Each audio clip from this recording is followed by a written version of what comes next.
Paschimottanasana in Sanskrit translates to Paschima means west or back, Uttana is intense stretch, and Asana means pose. Namaste, I'm Archana. A warm welcome to today's class where we will see what is Paschimottanasana, how to do it, what modifications we can do using props, when to avoid it, and what are its benefits. So what is Paschimottanasana? Paschimottanasana, like the name suggests, is the intense stretch of the back body. That is, we are working on stretching the spine, hamstring, and shoulders and arms. So how to do this practice? To do this practice, come to sitting with your legs stretched in front of you, heels engaged, toes pointing towards the ceiling. Try to keep your back straight. As you inhale, reach your arms up towards the ceiling. As you exhale, I like to bring my hands towards the mat. Maintain that length in your spine and bring your belly towards your thigh. And this itself may be enough of a stretch for you. Stay here, breathe in.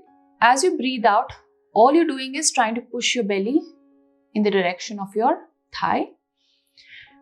You can start walking your hands forward. Again, breath in, breath out, gazes forward. Inhale, and as you exhale, go further down. So automatically you'll realize, you'll come to a point that even once you exhale or exhale deeply through your mouth, you're unable to go any further. Stay there. So this can be, you can be in this position, or for some of you, maybe all the way ahead. See where you are. And then you'll feel that stretch all along your back. And once you know you can't go any further, then drop your chin to chest, round your back, forehead in the direction of the knee. Automatically, you'll notice the stretch change. The intensity of the stretch increases. Again, breathe in, completely breathe out. Now, once you're here, option 1, if your hand can reach to the toes, you can grab hold of your toes. If you can grab hold of the outside of your foot, you can grab hold of your ankle. Wherever your hand reaches today, just stay there.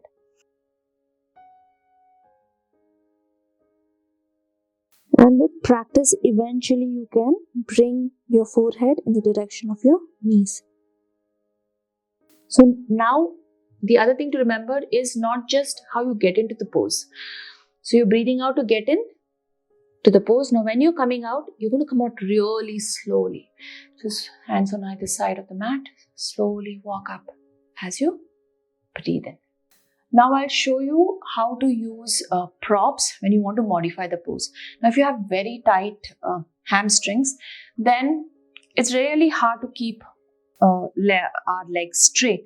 So here you can use a rolled towel or a blanket or anything. The knee is flexed slightly. Place the towel. The knee can't go down. So automatically the stretch reduces here. Same thing. Reach your hands up. Breathe out. Hinge. Forward fold. Walk your hands. Gaze forward. See that you're not collapsing your neck into your shoulders. Shoulders stay there. Breathe in. Breathe out. Eventually, with practice, you can start reducing the size of the roll and your knees can eventually come to the floor. The second modification now, if you are collapsing into your spine when you're sitting, what you can do is, if you have a thick book, you can take a book, place it beneath your seat, sit. Here I'm using a block. You can also use a thick pillow. Just see that you place this properly. You're stable. Reach and back. Everything else remains the same. Notice I'm not collapsing. This itself may be enough. Inhale and exhale. Now the next one, if your legs are really long, or your arms are not as long as your legs, then you can use a strap, a dupatta, belt, anything will do. What you need to remember is you're going to place this at the balls of your feet and not at the arches of your foot. Okay? And the second thing that you're going to avoid doing is you're not going to pull and use your arm strength to come forward. Here, just use this. This is just a guide here. Hold, breathe in, breathe out, lean forward. Again, inhale as you exhale, going further down. What you can do, if you want to reach towards your toe, you can always use this strap and then use it as a guide and keep moving ahead. Once you come to a point, drop your chin to chest, forehead in the direction of your knee.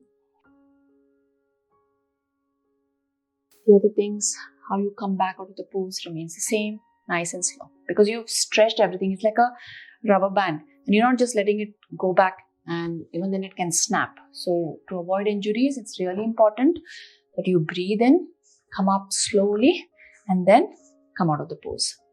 The other way, one way that you can do this to actually, it can help you relax. It's just an extra thing. Stretch it out. Let your legs collapse to the side. Here the heel is not engaged, just collapsed. Lean forward, drop your chin to chest, forehead in the direction of your knee. Here you're rounding your upper back. Take a deep breath in. Completely breathe out. So this forward bend can be like any other forward bend, is very calming, very soothing for the nervous system. So you can use this even as a nice resting pose. You can use a pillow. I don't have a pillow here, but you can imagine this is a pillow. Rest your forehead. Rest. And especially in yin yoga, you can just stay there and just allow your breath to relax and you get deeper and deeper into the pose. Even that helps increase flexibility in your back body. Now, who should avoid this pose? This pose you should not be doing if you have any back injury, shoulder injury, arm injury, if you have hernia or slip disc. Now coming to the benefits, I'll list 5 key benefits here, but in the description below, I'll leave a more detailed list. Like I mentioned earlier, when we're doing a forward fold, it's again calming, soothing for the nervous system. So this is a great practice to do, which can enhance your experience of meditation. The second one, because there's compression in the abdominal region, it improves the organ health in our abdominal area. There's a lot of stretch the back body. So it increases flexibility in your hamstrings, back, arms, shoulders. In turn, increasing circulation to that area. It's a great practice if you have any menstrual discomfort, you can do this. For people with high blood pressure, doing forward folds in standing can not necessarily be comfortable, especially if you have uncontrolled high blood pressure. So then you can do the seated forward fold. Just remember that initially don't drop your chin to chest and look down at your legs. Always keep your gaze forward and maintain that length in your spine. Thank you so much for spending this time with me. If you have any other questions or queries related to Paschimottanasana, or you want to know about any other asana in detail, write to me in the comments below. If you're new here, remember to subscribe to my channel. And if you think this video was helpful to you, please like and share. Namaste.